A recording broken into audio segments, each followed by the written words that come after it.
This is Wildcat Country. Larson tipped it. Love has it. Lewis slams it, and Arizona wins it. The inside scoop on the Arizona Wildcats. It's Gunnar Maldonado. He's got blockers.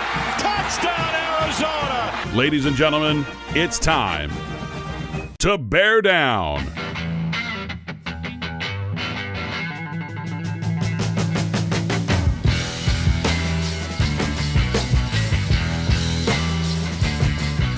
Welcome to another edition of Wildcat Country presented by Harrah's Auction Casino. Eric Cohen and Shane Dale, and I'll be honest here. I didn't think we would have do a show this year where Arizona's 4-1 in football. I didn't see it, and if you did, and you're listening, more power to you.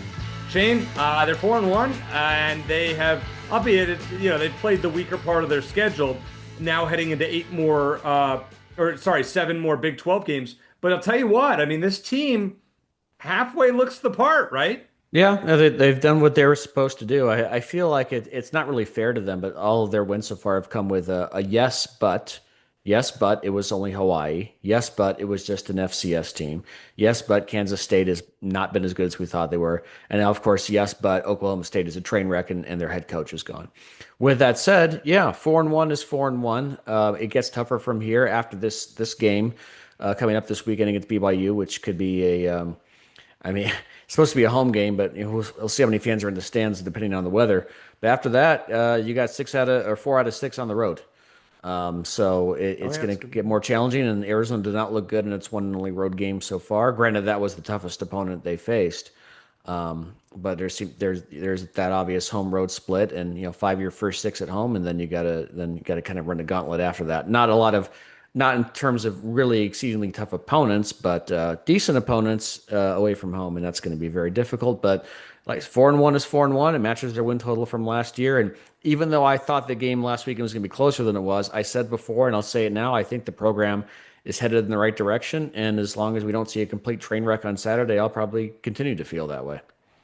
Let's get to buy or sell, presented by our friends at Ice Shaker. First of all, I want to just make note that our buddy Barrett Baker is going to join us in the second segment, but you and I have much to discuss beforehand before we bring in Barrett for his opinion. So it's time for buy or sell, which is presented by Ice Shaker. And Shane, you have in your possession a brand new Ice Shaker, as our buddy Chris Gronkowski talked about on the show the other week. Yeah, stick around for the little plug for them after this first segment here. But yeah, we got some U of A logo on this blue one here and the red one.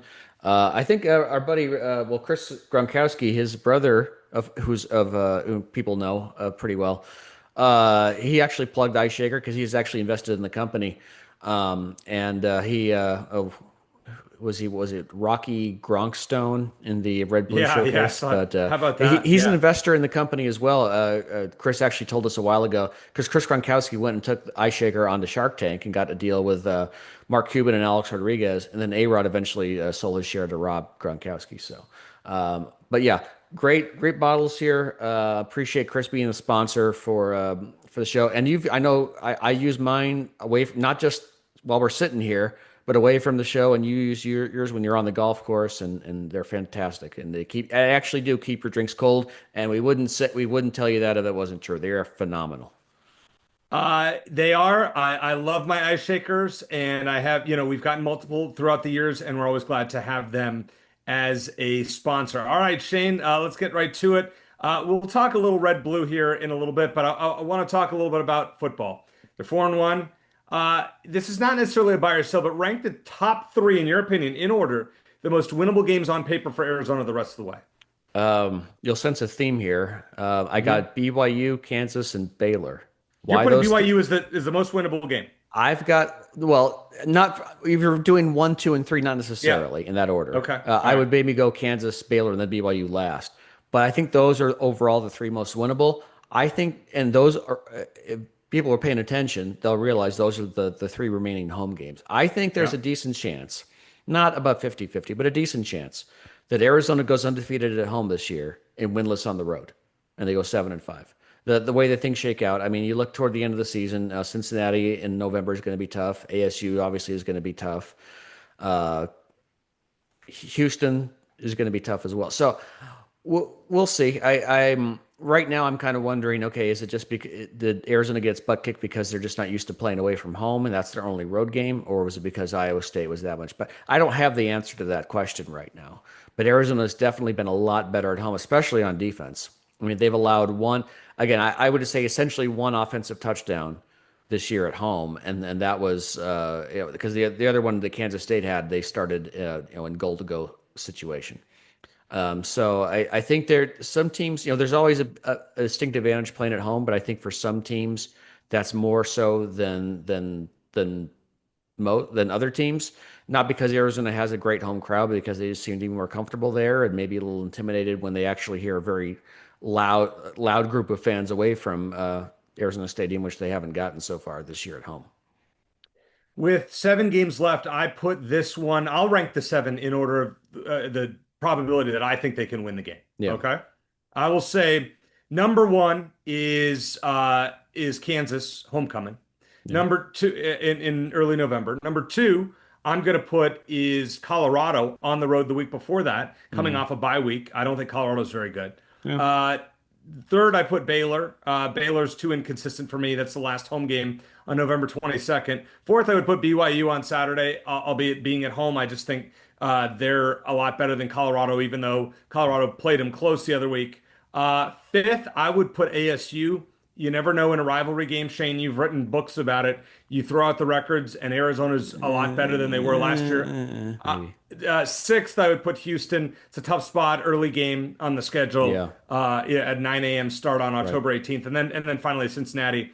I mean, we don't know what the weather's going to look like in Cincinnati. Is a pretty good team. Very underrated, and I think Arizona gets blown out in that game. So we actually agree on 2 out of 3 as far as like in terms of like the 3 most winnable games. Not necessarily in that order, but well, close to that order because I have it Kansas, Baylor, BYU. I probably, as far as road games, I put Colorado after that, and then I take your pick. I guess Houston probably I had to, and then either ASU or Cincinnati at the end of that list. So we'll see what happens. But at this point, it went on Saturday. Listen, you got to get to 6 wins one way or the other. And I think at this point, with a 4-1 start, 7 wins is probably what we all should expect, right? Find a way to win 3 more games. This would be a good start on Saturday. Number 2, Shane, speaking of that, regardless of what happens the rest of the way, Brent Brennan's job security for 2026 is no longer an issue. Got to sell that. I mean, I like the direction the team's going, and I think Brent Brennan's done a great job this year, and will continue to send the team in the right direction. With that said, you're talking about a second straight 4-8 season and the 7-game losing streak at this point to end the season. That's a hard sell for me. You're talking about. I don't think it's something that's going to happen, but you're struggling to sell tickets, and then if you go have 2 straight 4-8 seasons, I don't know I mean, maybe you justify bringing him back. Again, I don't think that's going to happen. I think they'll finish better than that. But at this point, if you're talking 4-8 and then 4-8 with a 7-game losing streak at the end of the season, that's not going to go over well with the fan base. Couldn't agree more. I was curious which way you would go with that, but you and I agree. I mean, you got to win. You win 2 more games. You go 6-6. You say, okay, they showed improvement. You don't win another game this year, and there's no gimmies on the schedule. I think we all can agree. There's no gimmies on this schedule. You don't win that, we're gonna have a discussion. And football more than any other sport, and this goes for the NFL too, but especially for college because there are fewer games and every game means that much more. One game can completely change not just the trajectory of your program, but essentially the approval rating of your fan base. I mean, look at what Florida just did to Texas. I mean, I don't think everyone's back on the Billy Napier train, but if they keep doing that, then maybe this is the turning point for them. So one game can and one play that leads to a bad loss or a crazy win can completely change the direction of a program. Number 3, Shane, if Arizona beats BYU, they should get more than a handful of votes in both the AP and coaches polls where they currently have none. Yeah, unfortunately, I would probably sell that. I mean, maybe they get a vote or two. I just there's so many teams in the running, and BYU, it would be by far their best win of the season, but they don't really have any more beyond that. They've only played one road game. I think it would take consecutive wins for them to really start getting on the radar. At this point, I don't think they would enter the top 25 until they got to probably 7-1, maybe 6-1 if other things took place. So I could see them maybe getting a vote or two, but I just, if they had played Iowa State more competitively, then maybe. But I don't, even if they look, if they whip BYU, regardless of what happens with the weather, like if they destroy them, then they'll turn some heads. But if it's a close win, I don't think they're there just yet. I think that if Arizona's 5-1, they will get votes. I think this is an easy buy for me. Maybe. I didn't say, I mean, I'm not saying they're going to be inside the top 30 and they're not going to be in the first five, but I think they are going to get 10 plus points in the AP poll. I will disagree with you on that. Well, Okay. and I hope we'll be able to find out who's right. I But hope we think can too. I will take the under on that. You and I are planning on going down to the game on Saturday night, weather permitting. There is remnants of a hurricane. There are models showing that Tucson's going to get 7 inches of rain over a period of day. I mean, wild stuff. Now, Yeah. which side, in your opinion, benefits more from a rainy game? Well, first of all, I feel really bad for Brent Brennan and the coaching staff and the players. They're doing everything they can to try to get the turnout, fans to come out to this game, and fans should, and we'll be there as long as the game is played. But now you run into this, of all things, in Arizona, torrential downpour, possible thunderstorm. So I feel bad about that. But as far as the game possibly playing into Arizona's favor, not really. I think, the obvious thing is it's wet and rainy and the field is all kinds of muddy and sloppy. You would think it immediately will turn into a ground battle. And BYU second in the conference in rushing yards per game, and they're tied for second in yards per carry. They're third in the conference in rushing yards allowed and rushing yards allowed per carry. So it's a strength on both sides of the ball for them. Now Arizona's run the ball well too, but they're only 13th and 12 in those categories on offense, respectively. They depend on the passing game quite a bit more than BYU has, as good as they've been at times in the run game. But Arizona does defend the run well, so hopefully that'll keep things more competitive. But LJ Martin for BYU averages 98 rushing yards per game, 6.4 yards per carry. Hasn't been quite as effective in Big 12 play. But you consider that their quarterback, Bachmeier, can also run the ball. I think BYU would probably have a bit more of an advantage if it turns into a ground battle, although, it's an unprecedented situation. Who knows how both teams are going to handle it. Of course, you got a wet football. Turnovers are more likely. So, but all things being equal, I think that would be a slight net positive for BYU if that ends up being the kind of game that we think it is. Here's why I'm going to disagree with that. BYU has a true freshman quarterback, and who, to my knowledge, we don't know what he's going to do in conditions like that. Arizona, at that point, you stack the box and you say, okay, true freshman quarterback on the road, go beat us with a wet football. Whereas I trust Noah Fafita to make the right decisions when passing the ball. That's fair. The short passing game for Arizona, I think, is key in a game like that. And I think Seth Thagey with that offense would draw it up. And if the game was at BYU, I'd say, all right, different story. But I think a wet football game actually would benefit Arizona more. And that's a fair point. And I hope if it comes to that, I hope you're right. I do think, though, that you talk about short passes, you think, getting the tight ends more involved, and Arizona is now suddenly deficient in that area, which is kind of unfortunate as well. So hope you're right on that. But I don't, you just look at the numbers, the game's played on the field, not on paper or on spreadsheets, but you just look at the numbers, it would seem like it'd be at least a slight net positive for BYU. So I want to switch to basketball here. We'll talk more football with Barrett Baker, and then we'll make picks, obviously, in the final segment. What do you make of the red-blue game, the good exposure? Arizona got a ton of, Rob Gronkowski plays in the game. You have Shaq DJing. The game itself, Braden Burries was really good, but I don't know that you can really take a lot away from it. Just any quick thoughts you had on that?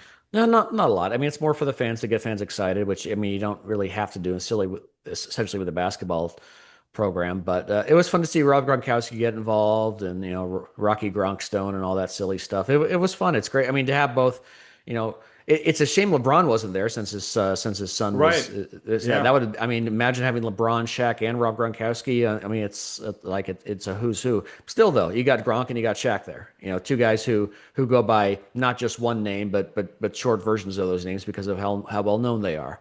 So it was a positive. But yeah, I'm not going to take anything away beyond that. You know, as long as both teams come away without any season-ending injuries, I consider it a win. A 76 team March Madness tournament, as is being reported here, Shane. Oh, so By, oh, I guess I don't even need to ask the question, do I? you, I can give you my reasons, but you can go Oh first if yeah, you no, I want. mean, go ahead. Give me a reason. Well, I mean, so you're gonna sell a 76 team Well, tournament. why? Okay, why do we have a regular season? We want to see who's good and who's not. And I mean I would go one further, just take the 64 best teams, you know, and at least have like and invite for the mid majors have the regular season champions as opposed to okay, 20 conference games are meaningless in whatever mid major you're playing in. All that matters is the end of the season tournament, which is ridiculous. So that's a whole other thing. But no, I think it's enough.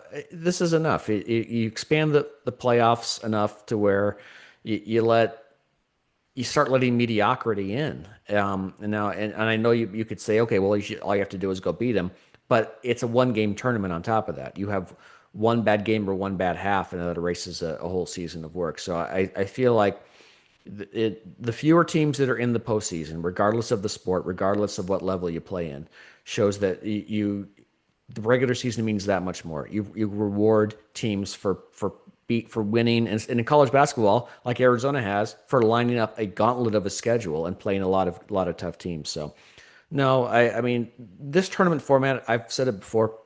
It's the most brutal in all of sports, at least in North America, in terms of, like I just said, you can go undefeated in the regular season. You have one bad game or one bad half, and it's all wiped out because it's a best of one elimination.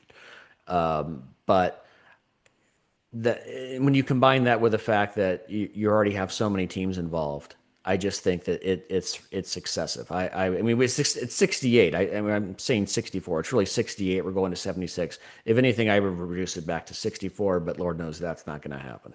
Here's the thing. This is going to be a kind of a different opinion than most.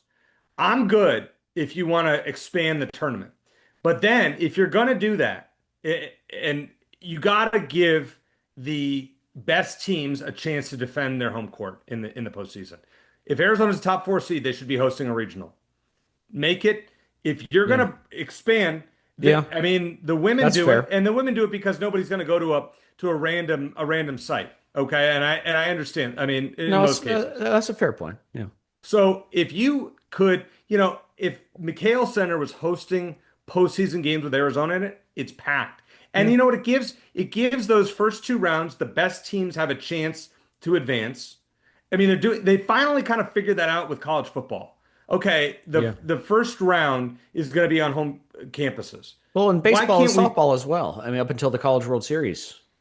why don't we? You know that you could charge if you're college basketball, you can charge higher prices to get home fans to watch Yeah, Duke fans at Cameron Indoor to watch them as compared to going to Greenville, South Carolina, wherever they go.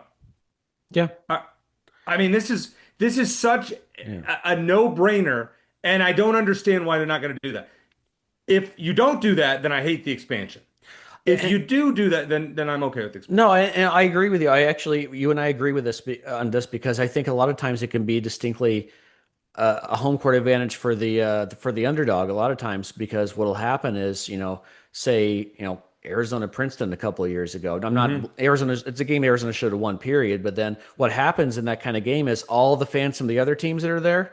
They're going to get behind the underdog because they want to see an upset. Or they might have to play them later, and they want to face them instead of Arizona.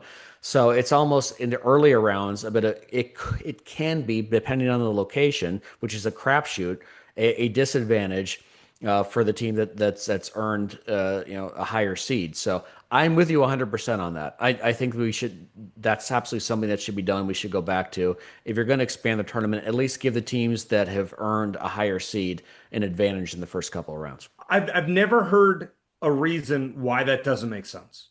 Yeah. I just don't. So I'm sure there are reasons out there, but you and I agree 100%. So, segueing here, one of my favorite parts of the show every week is learning about the different sports, a lot of which play in the postseason, play on their, the higher teams play at their home locations. But Yeah. that's, kind of a weird segue there. All right, Shane, give us Shane's standouts for this week. What do you got? Well, we're going to start with. I'm going to stick with football for one of these here because since we had a very critical segment about him last week, I think it's only fair to mention Noah Fafita, the Big 12 Offensive Player of the Week, after his 5-touchdown game against Oklahoma State. A quick question: how many Conference Player of the Week awards has Noah Fafita won all time? Probably three, 6. He's won six. 6. Going back to the Pac-12 days, of course. He's won 6. So congrats to Noah. I mean, I know it's an obvious standout, but we haven't talked about him yet. We were questioning some things last week, so I wanted to make sure we give him his props. And then non-football mentioned from the volleyball team that's just playing right now as we're talking on Wednesday. They're tied in the second after 2 sets with the ranked Colorado team. Avery Scoggins made the list a lot last year, this list. This is her first time making it this year. She had 41 assists, 19 digs in Arizona's very close, nail-biting 5-set win over Utah. It came down to the last couple points. Mikhail Center crowd was going crazy. It was awesome to see. Arizona had lost 5 of its previous 6 matches, so this was a big win. They're 2-1 in Big 12 play as we're recording. Again, they're hosting number 24 Colorado right now. They split the first 2 sets, and then they play number 16 Baylor on Friday. So good luck to them, to Coach Stubbs, who joined us on Wildcat Country a few months ago, and the rest of the volleyball team. So that's what I got.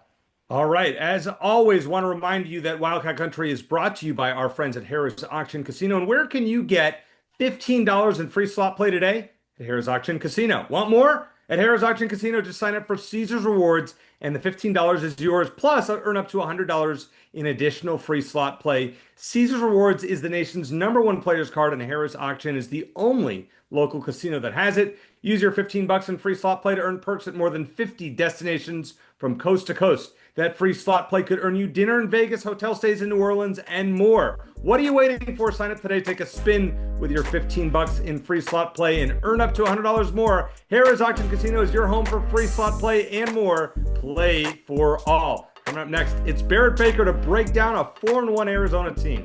Who would have thought? Here on Wildcat Country.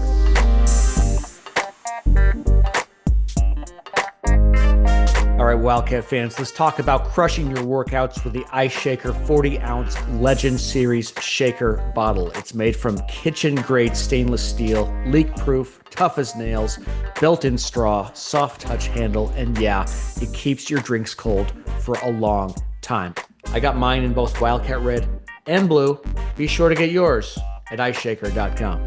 Shane, it's another week. Arizona's 4-1, and we have our favorite Wildcat football analyst, former player, and now with the Tucson Fire Department, the great Barrett Baker, joining us here on Wildcat Country. All right, Barrett, Shane and I are having a debate off the air. We need you to settle it. I'm saying this weather forecast for Saturday could necessitate moving the game up instead of back if there is a potential for thunderstorms. And I don't think that's going to be an option to move it up. I don't remember a time where that's actually happened. Maybe it has, but is there any precedent that you remember from your playing days or anything like that, playing in any weather like this?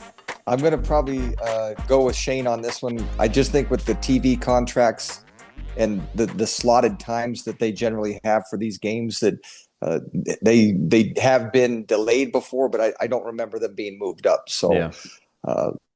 I'll tell you this. I'm going to be there regardless, and I hope that 50,000 other fans are going to be there. No chance. Yes, and no chance. We must will this to happen. We have to will it to happen. Oh, Barrett, you saw now. Listen, I was there for almost 3 quarters the other day. It was a blowout. Oklahoma State stinks. We all know that. But nobody was there, and it was sunny. It was a perfectly sunny day. But it was like 100 degrees, wasn't it? I was out of town. It wasn't terrible. Yeah. I have to be careful to not go negative here. But how many other excuses are we going to come up with? We are 3-1 at the time. We're 4-1 now. We have a team, and we have to have a home field advantage. And you have had the last 2 head coaches that have begged, borrowed, and stolen to try to convince people that a home field advantage is critical to the success of the program. And there's no better opportunity than to start on Saturday night, and that's what we're going to do. Barrett, have you ever played in this kind of weather that's forecasted on Saturday? When it comes to just rain showers galore, I don't think I've had that before. I played in a snow game in junior college, very cold up at Wazoo in the Palouse Posse back in the day. I don't really remember rain. I think in my junior year we had some rain when we played like UAB, but nothing of this forecasted weather. So, but here's the great thing: both teams have to play in it, and so I don't feel like there's an advantage one way or the other when it comes to that. There is a precedent, if you guys remember the game, and I was actually broadcasting the game in 2004 for Camp Radio in the outdoor press box up on the upper level, Wisconsin, Arizona, and it came down to a Nick Folk game-winning field goal, and there's still a clip of me from Camp Radio. Nick Folk can fire the shot heard around Tucson if he hits this one. Of course, he missed 47 yards, but they had to stop the game in the first half, and then there was no halftime. So there's somewhat of a precedent of it. I just want to point that out. Yeah. 20-year statute of limitations on that one though, because it was a loss.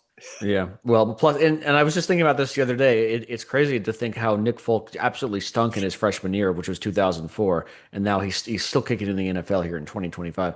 Barrett, going back to what you said, you don't think there's going to be an advantage one way or the other. I think there may be an advantage to BYU just because they lean on the run more and they're very good at it. They're second in the conference in both rushing yards per game and yards per carry. Arizona's good. They struggled a little bit against Oklahoma State. I don't put too much into that because they excelled in the passing game. But I feel like if it comes down to like it's a rainy, sloppy kind of game and you have to stick to the ground game, I feel like maybe that's a little bit of an edge for BYU. You disagree? Well, I don't think we have a weakness on defense this year. I think if you take away three NFL level throws that Rocco Becht from Iowa State was able to put together against us, but statistically and every other measurable aspect, like we are dominating against the run. So if that's strength on strength, then I'm actually pretty happy with that for us. I think that Coach Gonzalez is pretty adamant about the fact that we will stop the run at all costs because we're going to plus one you in the box or whatever we have to do schematically. So, I think your point is sound, right? They're always BYU, Utah. They're always big and strong in the trenches. Yeah. But I actually feel like with McKnight and Tia and Palu and some of these guys, and now we just got our big guy back from New Zealand that had his first action against Oklahoma State last week. So I think it'll be a wash, which is a terrible pun. Yeah, and when you think about Arizona's offensive line, I think you retweeted this. They're in the Pro Football Focus, I think top 15 nationally. For which I kind of explains about Pro Football Focus, but it's not a bad sign. So certainly, I think if it came down to a ground game, I think Arizona could be competitive. But just before we've been talking about BYU, obviously we're looking forward, but just going back to the Oklahoma State game, Arizona took care of business pretty easily. They made some mistakes, but it didn't matter. Oklahoma State is just that bad. It wasn't as close as I thought it was going to be, fortunately. A couple of big takeaways from that game, and maybe who stood out to you that maybe kind of fell under the radar? I thought Cole had just a phenomenal game out of the cornerback position. Javion Cole, he's been in a couple different places, was at Texas and didn't have a big impact there. But I mean, he was just a shutdown, lockdown corner in that particular game. And then just on the whole, the defense again. Listen, Oklahoma State perennially, right, is a top 20 program. We're talking very recently. They've hit the struggle bus a little bit, but they've still got a roster full of certified Power 4 level, team members, so to speak, and we just shut them down in every component. So I think on the whole that the defense has just played again out of their minds on all three levels. Each week it seems like somebody else comes up and makes some big plays, and 6 points again. How many times this year have we shut teams out of the end zone? And that's just not easy to do in today's world of college football with how explosive and how fast everybody is. So I love to see that. I think if we go over to the offensive side, and this isn't, reinventing the wheel, but the way that Trey Spivey attacked the ball in the air and then to secure it and physically shed, that one or two tackles and always be getting vertically up the field. I would never call it a breakout game because he had a huge catch in the first game of the season, et cetera, et cetera. But when there's that many receivers, that are technically in the rotation, you have to lay your claim to one of those positions. And obviously, he certainly did that. Everybody knew at the end of that game that Trey Spivey was a difference maker. So I know that we've talked about that a lot over the course of this season with the number of receivers that have contributed. And you can never have enough, because in that particular game, it was Trey Spivey and Wysong had a big catch, obviously, in the third quarter. In other games, it's been other guys, Hudson, Watley, Phelps, they've all shown up. And so I like what I see out of that. And again, it's never hurtful to be optimistic. We're 4-1. And I think if you looked at the prognostications before the season about being picked dead last or second to last, I like the way things are going. I mean, I hate to be pessimistic here, Barrett, but that team we played was terrible. And I know they've had a lot of opt-outs, but and the effort level just wasn't there for, I mean, they arguably could have been worse than Weber State, who Arizona played earlier. I wasn't at the Weber State game. Shane, they were terrible. I mean, that nonetheless. You're trying to take the pessimism title from listen, me. No. I'm stating what I saw. Okay. I'm like, this team stinks. All right. Nonetheless, but we accentuated that, correct? And I mean that in all seriousness. In years past, we have struggled against teams that, I mean, you need look no further than NAU. When we don't go for the jugular, they stay in the game. We turn it over before the half, and somehow we lose that game. And that is exactly why I thought Oklahoma State was going to keep it close last week, and I'm glad I was wrong.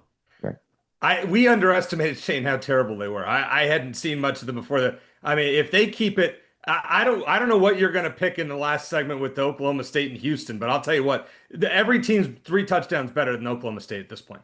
All right, Barrett, back to questions here. I came on last week and I said Arizona might have a Noah Fafita problem. He's too short. He's not throwing the ball that great, and then he goes out and throws for 370 yards and 5 touchdowns. Your thoughts on Noah? Is height still is this still a talking point, or do I just need to throw this out? I think height is always a measurable, right? That we look at quarterbacks. And for some reason, if you're 6'5", you're always going to be better than the guy that's 5'10". Now, if you have Tristan Bounds that is 6'8", and he's playing right tackle, and Deuce is 6'5", and he's playing your right guard position, et cetera, right? Ty Buchanan is 6'6" at left tackle. 3 inches doesn't matter. 4 inches does not matter. No matter what it is, he's not going to be seen over their pad level and their helmets.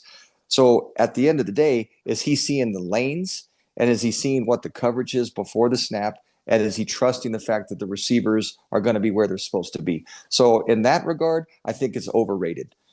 Now, that's a contradictory type of opinion, right? Because every NFL scout and every collegiate scout would say that height is important for quarterbacks. But at the end of the day, again, recognizing what defense they're in is far more important than 2 inches, because that 2 inches, again, he's not going to clear the height of the right tackle or the left tackle regardless. So as long as we are doing a good job of giving him a clean pocket, and I think that's the bigger thing, regardless of level of football, if you give a quarterback a clean pocket and they don't get moved off their spots, they will slice and dice you. I'm a huge Seahawks fan. Baker Mayfield had a clean pocket for Tampa Bay this week, and they annihilated the Seahawks because they didn't. I think it was 1 sack, and so that to me is more of an indicator as to whether Noah is going to have success or not. And when they protect him and he doesn't have to get happy feet and move off his spot, which is what Coach Daggy has talked about, Coach Brennan's talked about, trust it, get the snap, believe it, throw it. And when we do that, he has been wildly effective compared to the ineffective times, especially last year when you would see him drifting, 8, 10, 12 yards back in the pocket sometimes. Oh, the play calling is night and day better. I mean, I think we all can agree with that, regardless of I mean, Seth Dagey versus whoever was calling plays last year. Those guys who were calling play. I mean, Dino Babers probably is almost at the end of his career. Atkins should never be able to call plays even in Pop Warner after what I saw. He shouldn't. It was terrible last year. All right, nonetheless, Barrett, special teams. Arizona has a problem. They don't know who's going to punt, and kicker Brent Brennan staying with Salgado Bandina. What would you do, having played special teams, How would you handle everything here? Who would be your guys as kicker and punter? And before Barrett answers, Eric, you probably missed it, but Salgado Medina did make a 57 I yarder. I did think see. No, as you headed up the I-10. yeah, I heard that. I heard Brian Jeffries said that on radio, and it was a good. I watched the replay. It was a good kick. Okay. So is that enough for him to keep his job, in your opinion? I mean, I have a very simplistic viewpoint when it comes to this, but they'll replace him when the person behind him is better. And so we see the result on Saturday when the pressure's on, and obviously there's nothing more frustrating due to the momentum and the real impact on a game when you go on a 10-play drive against Iowa State and you don't cash in. So, we have to figure that out. But there is no loyalty to a person. There is loyalty to a team. And so if they think that he continues to give them the best chance because in practice he is 9 out of 10 when they have their kicking competition, and let's say Prashan is the backup and he's 6 out of 10, you're going to go with the guy that's doing it. And so, that's not a popular answer, but it's the truth, right? If someone was better, there's not some conspiracy theory to say, well, they're going to keep going with the guy just because there's some allegiance to him. Now, kickers are interesting, and it's a mental thing just as much sometimes as a physical thing. But listen, the long snapper was not doing a great job of putting the snap in a grid location to where their holder can get it down on time. There's a lot that goes into that as well. So, I think he was 2 for 3 last week. He kicks the 57-yarder. He makes a 40-something yarder as well before the half, and he missed one. You'd like to be 3 for 3. But the whole special teams on the whole has been frustrating because it just, they're momentum swinging plays. I can tell you I went to practice today. And when I say I went to practice today, and there are multiple sessions that are dedicated to special teams. And Coach Navar and Coach Bringale and Coach Brennan and Coach Gonzalez are all out there watching like a hawk to make sure that we are sound and that we're doing the assignments correctly. And then at that point in time, that's all you can do. Practice, practice, practice, and hope that it translates to the game. And their job is to find out if it's working or why it's not working and to replace those individual players if it's consistent. But, again, with kickers, you got to make sure that they believe in themselves. And so it doesn't do much good to tear them down if that's your best option. I mentioned Nick Folk earlier. I just looked it up. His first 2 seasons at Arizona, 8 of 16, missed half his kicks. So I'm not saying Salgado Medina is going to be the next Nick Folk. I'm just saying, this is his first year. And listen, it's crushing when he misses those kicks. I mean, points are always at a premium. You've got to have points. That's why you win the game. Yardage doesn't matter. You like to point to yardage, but when you go down the field and you get in scoring territory, you got to make those field goals. And I know that, his teammates believe in him. And I saw him kicking today. And so just get back to belief and fundamentals and that snap hold kick. And, it's important, and they know it's important, that they're going to continue to work on it. Let me say this. We're also spoiled in a way because we had 2 NFL kickers that's right. over the last 6 years or so with Tyler Loop and then before that, Lucas Haversek.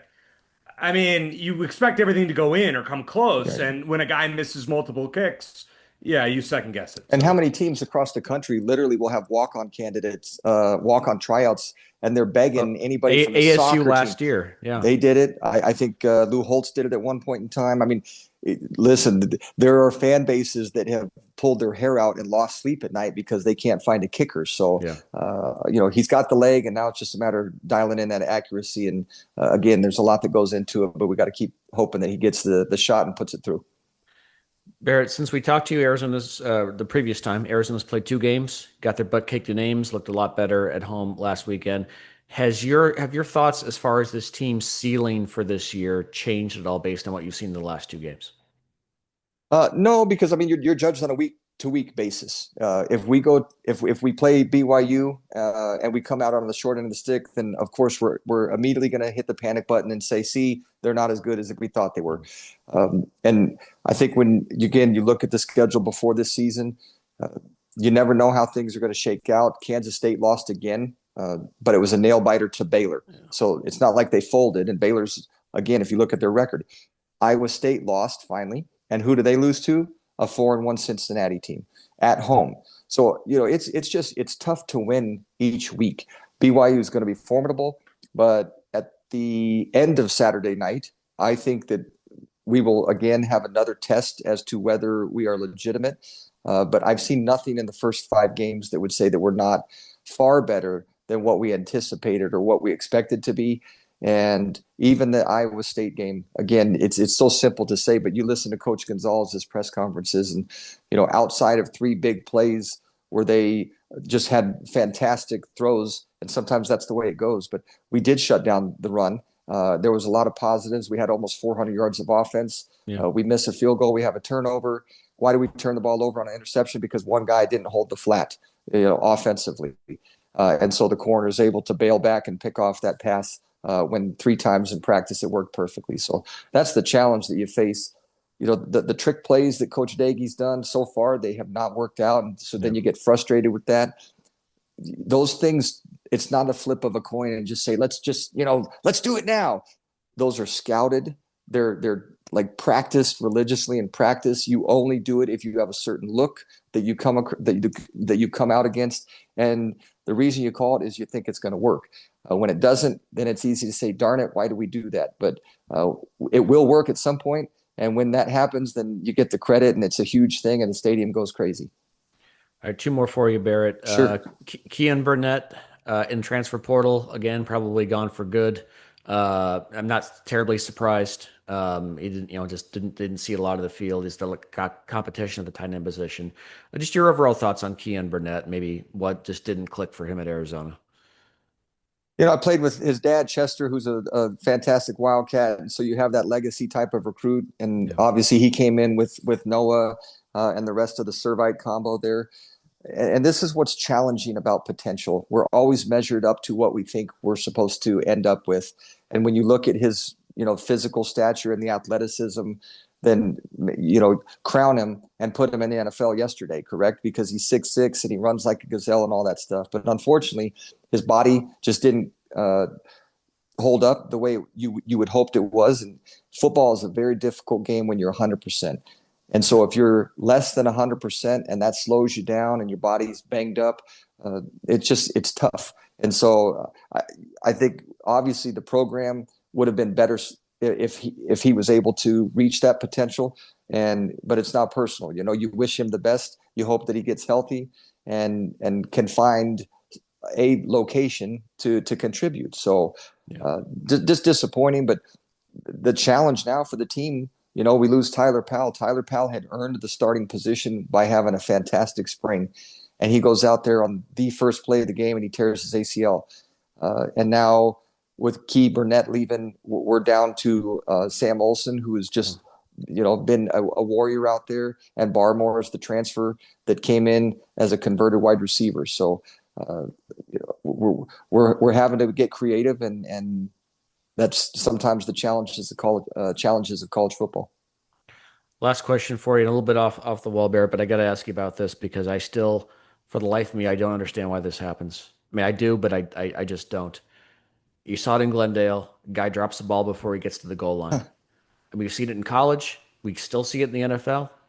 You figure guys would learn not to do it. I don't know if it's a flex or what, but why do you think it happens? And did Coach Tomey have any sort of rule about like handing the ball to the official or something when you score a touchdown to prevent this kind of thing? Yeah, act like you've done it before. Yeah. I mean, that's what it goes down to, right? Act like you've done it before. And indeed, that was the case. You just did that in front of 70,000 people, and everybody knows that you're the one that busted that big run. And so instead of just acting like you've done it before and celebrating with your teammates and going up to that official and handing it to him like Barry Sanders used to do, right? Hall of Fame running back. Or Larry Fitzgerald did the same thing. Yeah. And so I guarantee you that when that happens, the coaches talk about it. Coach Carter's talked about it. It's disappointing for the team and it's disappointing for the individual because they know that they've messed up at that point in time. But it is inexplicable because you just did the hard part.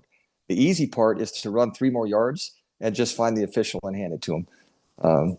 But again, we talk about special teams and the momentum that happens when it comes to a block punt or a kick return or something along those lines. Boy, you talk about a momentum changing play.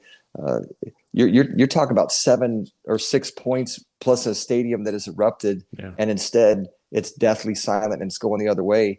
And it's just time and again that happens, like you pointed out.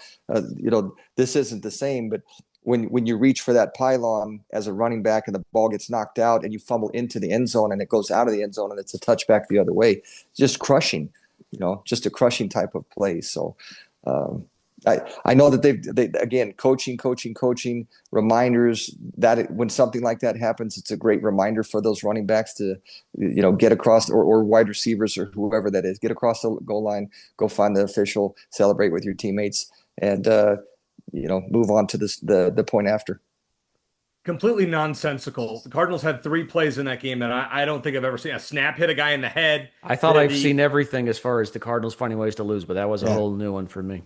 That was tough. The DeMarcado thing, and then obviously the interception where the guy then fumbles, and I mean, whole comedy of errors, inexplicable. Yeah. When you wonder why Shane's negative about Arizona sports teams, you point to that game. I'm just going to say that. Guys, if I could just point out one more thing before we finish up here, this team, and again, there's still plenty of games to be played, right? We're almost halfway through this thing. But you hear constantly about red line, 100, all of these things about building that culture.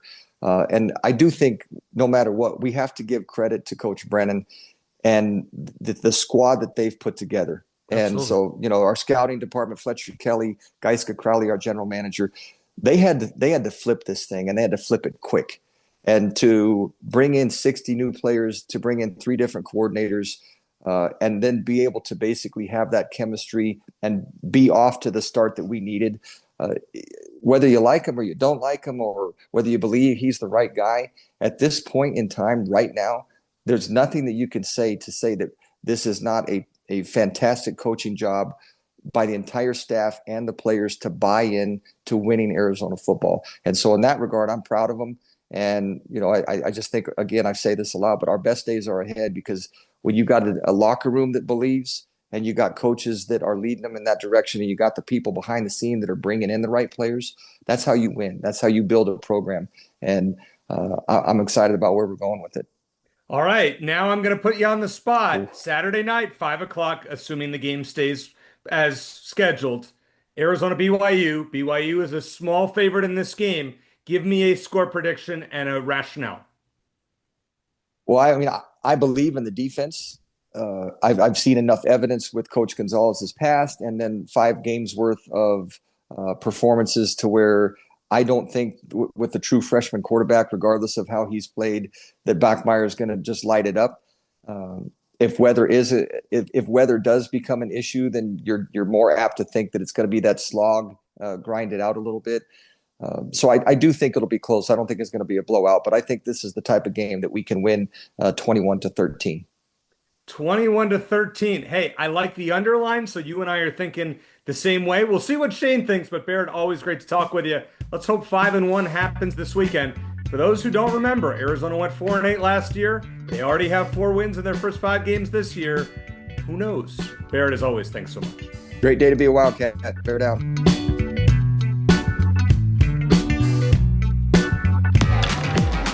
Discover more Play for All at Harrah's Auction Casino. Hi, folks. Here are your drinks. Where having fun means racking up reward credits with the Caesars Rewards loyalty program that can be redeemed for food, free play, hotel stays, and more. Not only here in the city of Maricopa, but also at more than 50 Caesars properties coast to coast. From Harrah's Las Vegas to Caesars Palace in Atlantic City. What are you waiting for? Play for All at Harrah's Auction Casino, the official sponsor of Play. All right, we heard Barrett Baker's pick for Arizona-BYU. We'll make our picks, but it's a pretty big slate, Shane. You and I have some agreements, some disagreements, but you keep winning the week by 1 point, and you now have a 4-point lead based on our scoring system. 1 point for a spread pick, 2 points for Arizona's game, 1 point for an upset special cover, and 1 point if they win the game outright. I am 0 in picking Arizona games this year. Against the spread. And the other year I was like 11-2, something like that. And this year 0-5 to start. So it might be a good thing if you fade my picks. You'll see what we do at the end. All right, let's go through these. We have a long list. We'll talk through some of them more than others. Give me your upset special. I think I've gotten three of these right in a row, and I've had a lot of luck taking some slight home underdogs. I'm going to go with Nevada this weekend as a 7.5 point home dog against San Diego State. I know Nevada's 1-4. They made ESPN's bottom 10 list this week. They've had some close losses, including at Fresno State last weekend. They got a new quarterback, freshman Carter Jones, starting in place of Chuba Purdy. He had a breakout game. I think he's going to have a breakout game and lead Nevada to the upset over San Diego State. You have hit 4 out of the last 5 upset specials. Just Okay. went and looked at that. I'm going with Wisconsin plus 3.5 at home against Iowa. This might be the last stand for Luke Fickell. They need to win a game somewhere along the line here because their schedule gets brutal. So this might be it. Or they won't win another game the rest of the year. We kind of talked about that a little bit earlier with Arizona. Wisconsin is going down that path. I have a feeling they will have a new coach coming up here in the next season. All right, let's go through some of these games fairly quickly. We have a lot of them: top 25 versus top 25 matchups, then Big 12 versus Big 12, and then obviously Arizona's game. Start with Ohio State minus 14.5 at Illinois. Shane, I think Illinois can keep this one close. Ohio State hasn't been tested. I'll say hasn't been tested as much. Give me Buckeyes by 10. What do you say? No, I'm going to go Ohio State. I know it's at Illinois. It's hard to take that many points with a road team, but that Illinois, that butt kicking they took by Indiana just kind of sticks out to me. I'm going to take Ohio State to win and cover. How about Alabama minus 3 at Missouri? This is kind of a weird line. Which way you leaning? I got Alabama. I think they're back on track. They did what they had to do against Vanderbilt, even though it was a little ugly at times. They beat Georgia the week before then. I think Kalen DeBoer is calmed down the fan base enough, and I think they find a way to cover the 3 points. This line is fishy to me. I thought Alabama should have been closer to a touchdown, but Missouri's still undefeated. I'm going to take an upset here. I'm going to disagree with you. I'm going to take Missouri to win the game outright. You and I both have Oregon winning over Indiana by more than a touchdown. The line's 7. I think Oregon's going to blow them out. Really interesting game, though, isn't it? I mean, they looked good last year. They may even look better this year, but it's in Eugene. It's hard to see them. I'm just picturing Indiana football uniforms on that field, keeping it that close. It's like a mental picture I just can't get. I can't get there.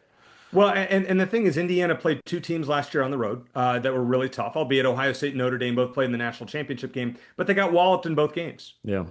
And I mean, they scored a few backdoor touchdowns against Notre Dame to make it only a 10-point loss, but they basically lost by 20 plus in my in both games. I think Oregon beats them by at least a couple touchdowns here.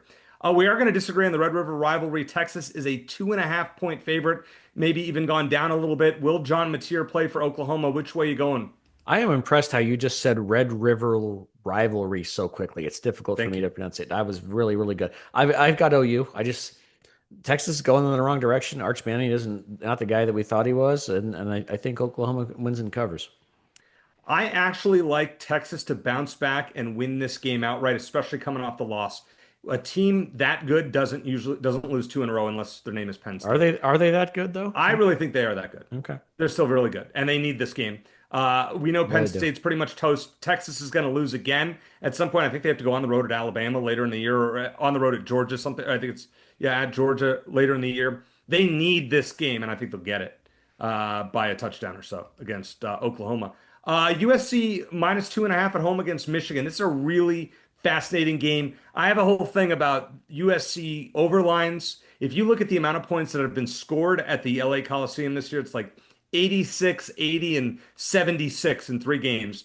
The line is 57.5. You know what to do. But Shane, who you taking outright? Or I got Michigan. I just don't. I don't see it with USC. They're an average team. Michigan's look better than expected. I mean, I know they're at home, but no, I think Michigan wins outright. I am not buying Michigan that much. I think USC needs this game coming off the loss to Illinois at the buzzer and then a bye week. I think USC wins this game by 4 to 7 points. This is a tough game. UCF at Cincinnati. Cincinnati minus 11.5. There is a letdown angle here. You're going to go with the Bearcats. I'm going with UCF just because I'm playing the letdown angle for Cincinnati. Yeah, and I think that's fair. I think a lot of times with these games, especially when home teams are favored by this kind of total, like between 1 and 2 scores, A lot of times it can be a close game until late, and then the home team gets a pick six or gets a late meaningless touchdown to kind of seal it. I feel like it's gonna be that kind of game. I kind of agree with you since he's gonna take their foot off the gas a little bit. It's just human nature, especially with college kids. But I think they're still going to be good enough to win at home, and I think they'll find a way to cover the 11.5. I'm not confident on this one, but I'm going the other way. You and I do agree on Iowa State -3 at Colorado, and we agree on Kansas State +1.5 at home against TCU, thinking that the Wildcats will win. But we don't agree on Houston -14 at Oklahoma State. Do tell. This is the third straight week I've taken Oklahoma State with the points, and I was wrong last week. I got it right the week before that. It's pretty simple for me. I think they're at home. I think they'll show some fight. Houston got punched in the mouth a bit by Texas Tech. Houston's going to win, but I think Oklahoma State. I'd feel better if it was 17 or more. But this was a tough one. But I leaned Oklahoma State. I am going to go with Houston. I after what I saw from Oklahoma State, I don't think they care. And Houston, we don't want them to lose before they play Arizona because that's a real bad recipe. I hope they win by 3 touchdowns and feel overconfident facing the Wildcats coming in there next week. You and I also agree with Texas Tech -13.5 against Kansas. Until proven otherwise, I have to back the Red Raiders. I think you're the same way there. They are really, really good. But let's talk about this one in Salt Lake City late on Saturday night. Utah is a 5.5 point favorite against ASU. I'm going Utah.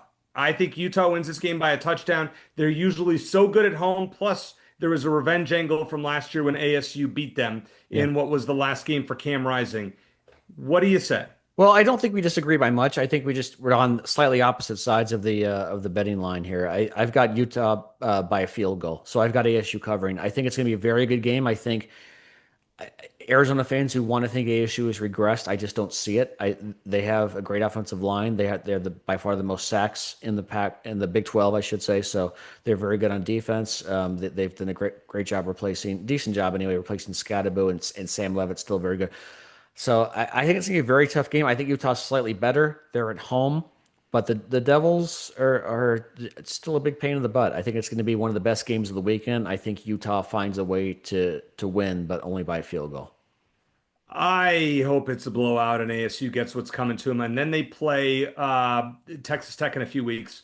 You already know who I'm picking in that game. We're not fading Texas Tech against on the road, even in Tempe. I really don't think ASU is all that great. I mean, they're solid, probably 8-win team, but I don't think they're as great as their fans. I don't think they're as good as they were last year, but I still think they're a top 25 team. They're not even close to as good as they were last year, and I don't know that they're a top. I don't think it's. I don't. I don't think the gap is as big as you'd like to think it is. I don't think much of Baylor. That win at Baylor. I mean, Kansas State almost beat them, and Arizona, polished Kansas State pretty much, and then TCU. We're both picking against them this week against Kansas State, so I'm not sure I'm buying either. This season reminds me a lot of what ASU did last year. Like they were kind of the beginning of the season last year, but they found ways to win while they were figuring it out, and then they got better as the season progressed. And I think that's what's going to happen. Unfortunately for us, what's going to happen again this year? Well, the thing is, their schedule after Texas Tech is really favorable. So 9-3. Could be in play. I mean, if they were to beat Utah or Texas Tech, then we could talk a 10-win team just because that schedule is not bad at all. Finally, BYU at Arizona. The Cougars are -2.5 on the road. I'll go first, Shane. I think the under is the way in this game if you're going to bet it. Get in early because of the rain. Right now it's at about 48.5, 47.5. I think my score may be a little higher than it should be. We heard Barrett say 21-13 Arizona earlier. Yep. Until proven otherwise, I've been wrong about every Wildcat spread this season. Until proven otherwise, I'm not sure Arizona is ready to beat a team that's this good. So give me BYU 24, Arizona 17. Sorry. I mean, I hope I'm wrong. You and I are going to be there, weather permitting. Are you going to pick the slight home upset? Yeah. Let me start with, let's start with the basics. I think BYU is a better team. Mm-hmm. They are arguably the best defensive team in the Big 12 at the moment. I like the matchup for Arizona though. They're good against the run. They're allowing the lowest completion percentage in the Big 12, Arizona. Bear Buckmeyer, he's off to a nice start. I think U of H's defense can force them into some mistakes, especially if they end up playing on a sloppy field, like you alluded to. I think it was a very good point. You can certainly also make an argument that Arizona is the best team that BYU has faced so far this season, which is kind of crazy to say, but it's either Arizona or Colorado. BYU won a 3-point game in Boulder a couple weeks ago. And like I said earlier, Arizona's looked much better at home this season than on the road, which, I mean, it's small sample size, but still, you know, this just feels like the kind of game that Arizona could win. And BYU is a good team that's probably due for, but not a great team that's probably due for a loss. And you throw in the weather and the funky conditions, and I feel like that can kind of make it a great equalizer, despite what I said earlier about possibly the ground game being an advantage for BYU. It's just I feel like it could kind of throw everything into disarray, which could work out well for Arizona. So my score is probably a little bit high too, based on the conditions, but I'm just going to stick with it because I already have it down. I got Arizona 27, BYU 24. Now, Wow. that's probably the kiss of death because I rarely pick Arizona against the spread, let alone outright. When I do get a little bit of hope, that's when things go wrong. That's what I have for this week, and I'm sticking to it. I hope for those of you who, sometimes think, well, we're so negative, you got to give Shane a lot of credit. He rarely does this, and I usually am the optimist, and we kind of flipped this week. I want to pick Arizona, and I hope I'm wrong. Maybe I did. Listen, with the way my picks have been this year, Shane, maybe I did Arizona fans a favor. And the last thing I'll throw out, though, that to bring it back to negativity to close, if it does come down to a last second field goal in bad conditions, that could also be advantage BYU because Arizona is 9 of 15. I think Salgado Medina is 9 of 14, and then Tyler Pursuan had the one missed kick against Weber State. BYU has made 10 of 12 field goals this year, so that's another thing to consider. But it's just more of a I don't know if you call it a gut feeling that I'm just kind of like rolling the dice a little bit and thinking, what the heck? Why can't Arizona win this game? As Rich Rod once said, why not Arizona? Why not? There you go. Always grateful that our friend Barrett Baker joined us on the program. Thanks to our sponsors, Ice Shaker and, of course, Harrah's Auction Casino. For Shane Dale, I'm Eric Cohen. Thanks for listening. And as always, bear down.